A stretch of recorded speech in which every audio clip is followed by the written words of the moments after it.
বাসায় যদি থাকে আটা তাহলেই বানিয়ে নিতে পারবেন এই চমৎকার দেখতে পিঠাগুলো। খেজুর গুড়ের এই পিঠাগুলো যে কেউ খেলে একবার খাওয়াতেই আবার খেতে চাইবে। এতটাই নরম তুলতুলে আর এত সুস্বাদু। আর সেটা যদি খাওয়া যায় একদম অথেন্টিক খেজুর গুড় এবং ওপর থেকে জবজবা করে নারকেল ছিটিয়ে, তাহলে তো কোনো কথাই নেই।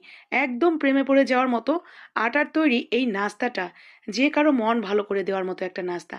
তো অসম্ভব মজার এই নাস্তাটি দেখেই যদি আপনার মনে হয় যে হ্যাঁ, বেশ লাগবে খেতে, আমি আমার প্রিয় মানুষগুলোর জন্য অথবা আমার নিজের জন্য বানাতে চাই, তাহলে কিন্তু পুরো রেসিপিটাই দেখতে হবে। চলেন দেখে নেই কিভাবে তৈরি করেছিলাম এই সুস্বাদু নজরকাড়া নাস্তাটি। তো প্রথমেই দেখেন আমি এখানে নিয়েছি আটা। আমি কিন্তু নাস্তাটা আটা দিয়েই তৈরি করছি, আপনারা চাইলে আটার পরিবর্তে ময়দাও ইউজ করতে পারেন। আটা পরিমাণ মতো নিয়ে নিবেন, স্বাদ মতো লবণ আর সামান্য ১ চিমটি দিয়ে দিবেন বেকিং সোডা, মানে খাবার সোডা।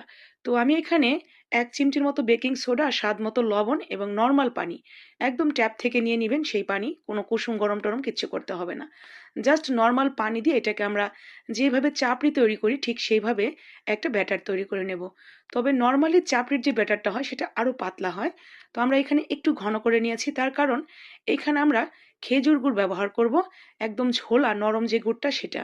আর এই গুড়টা আমি নিয়েছি সততা বাজার পেজ থেকে।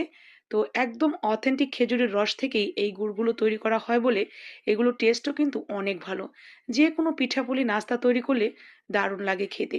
যারা নিতে চান এই খেজুর গুড়ের ঝোলা গুড়টা তারা আমি কমেন্ট বক্সে দিয়ে দিব আপুর পেজের লিঙ্ক, চেক আউট করে দেখে নিতে পারেন।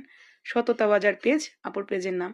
তো জাস্ট আমার যতটুকু গুড় প্রয়োজন, যতটুকু মিষ্টি খাবো সে অনুসারে অ্যাড করে দিয়ে আমরা একটু সুন্দর করে গুলিয়ে নিয়েছি। এরপরে দেখেন আমি একটা প্যান নিয়েছি, নন স্টিকের প্যান।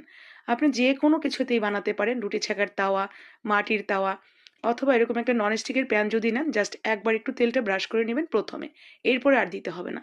এরপরে ১ চামচ করে ব্যাটার শুধুমাত্র এমনিতেই দিয়ে দিবেন, এটা ছড়ানোর দরকার নেই। জাস্ট দিয়ে কিছুক্ষণ ওয়েট করবেন, ঢাকারও দরকার নেই।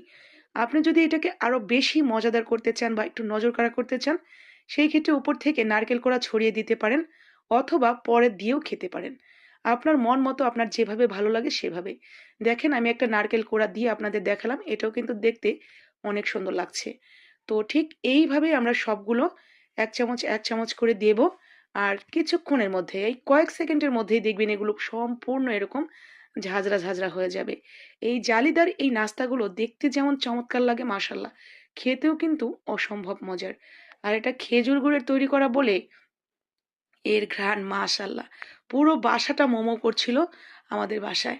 আর এটা দেখতে এতটা স্যাটিসফাইং লাগছিল যখন এই বুদবুদগুলো উঠছিল। তো সবগুলো আমি একইভাবে তৈরি